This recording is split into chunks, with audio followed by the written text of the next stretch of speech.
যে কোনো নতুন কাপড় সেলাই করা বা রেডিমেড কেনার পর না ধুয়ে পরিধান করলে নামাজ পড়লে নামাজ হবে কিনা?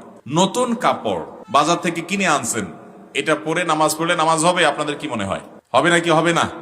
হবে না। মিশ্র অনুভূতি। আমি জানি না এটা কিভাবে ধুইছে টুইছে, এই তো না ভাই, এটা সঠিক না।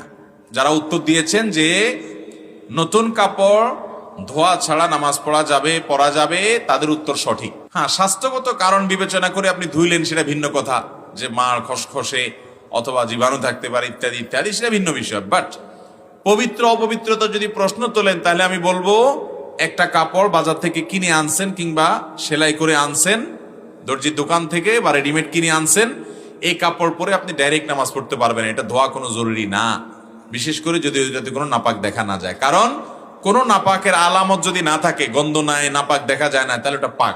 অহেতুক সন্দেহ করে খুঁতখুঁতের স্বভাবের কারণে ওটাকে নাপাক ধরা যাবে